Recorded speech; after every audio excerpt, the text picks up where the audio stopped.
Hello, is that Mara? Yes, you can call me Mara, even though it's pronounced Mara. Mara. Oh, it's pronounced well, I see, well, I'm British, so we have different rules. You know what? You can do whatever you want. You're a movie star. Well, whatever. Okay, so nice to talk to you. Hamlet 2, hilarious. Thank you. Did you watch any Christopher Guest, Waiting for Guffman, to prepare for that?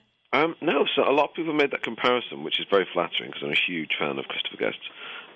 But I did see Waiting for Guffman like about 5-6 years ago, but it didn't occur to me until after the film was over. People said, "Hey, that's a bit like Waiting for Guffman." Yeah, yeah. Which is it's good company. So this is great. You're just picking up steam. You're into big hit movies. I also saw you in Tropic Thunder.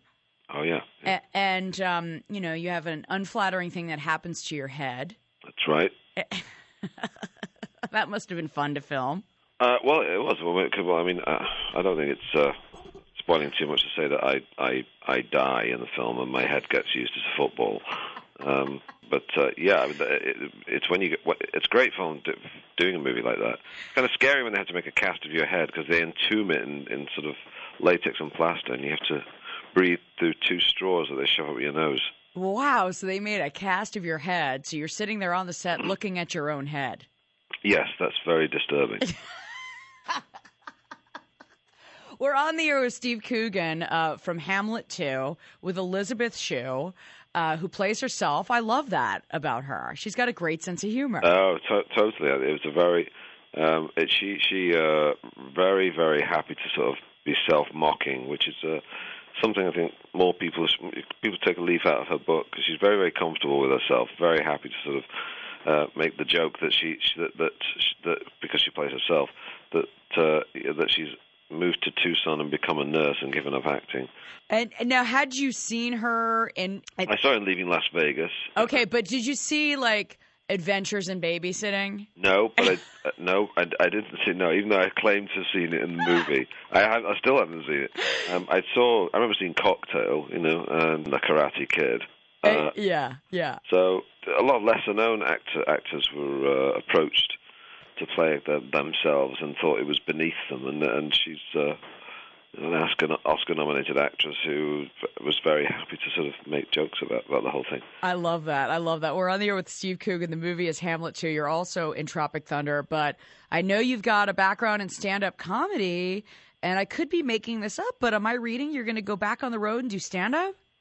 I'm going back on the road, to do a kind of live comedy show in the UK, which is, in fact, it's kind of scary because I'm here sort of talking to you, and I should be writing some of because I've sold the tickets, I just haven't finished writing the material. That is pressure. Yeah, it really is, yeah. So why wouldn't you do the tour in the U.S.? You're getting a big following here. You're a movie star. Are you afraid of doing stand-up? I need to sort of kind of oil the wheels first. I mean, I might bring something over here. Besides Hamlet 2, how was it trying to lose your British accent? And have you been in another film where you've had to do that? Before Hamlet 2, I did a small thing in a movie called Finding Amanda that Matthew Broderick did.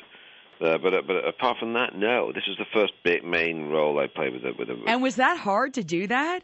Yeah. Well, I used to do impersonations on TV, and I used to do that in my stand-up act years ago when I started out. So I knew I've always been able to sort of put on accents and stuff. But yeah, I had a coach who would, and they picked me up on the odd pronunciation now and again when I dropped a vowel or my consonants weren't right. The director would whisper in my ear discreetly. It's usually the opposite. It's usually Americans trying to have British accents. So it's always great to hear the reverse, and I think you've done a good job with it. Oh, well, I'm pleased. Thank you. That's very kind. Yeah, and that's what I was paranoid about the most. Actually. Oh, really? Yeah, not the actual acting, just the voice. Some people, you pull it off, probably not as well as Madonna pulls off her British accent. Right? Well, I mean, I think there's some of you Yanks do it pretty well. Gwyneth Paltrow always does a pretty good job. She does. She does. She works it pretty well. Now, are you a big music fan? Are you a Coldplay fan? Coldplay, yeah, I quite like Coldplay. I think in measured amounts on appropriate occasions. Steve, that wasn't very convincing. Well, yeah. The thing is, I suppose the way it is like the kind of like there's a certain earnestness about them that kind of slightly irritates me. But having said that, I do actually have this good. I mean, I heard some of the tracks on the new album, and I think they're pretty good. Nice recovery. We're on with Steve Coogan. Everybody go see Hamlet 2. It is a hilarious movie. You are such a talent. You need to come here and do stand-up. We'd love to see you. Okay, I'll think seriously about that. All right, Steve, thanks so much for giving us a few minutes today. It's great talking to you. Take care. Bye-bye. See you, bye.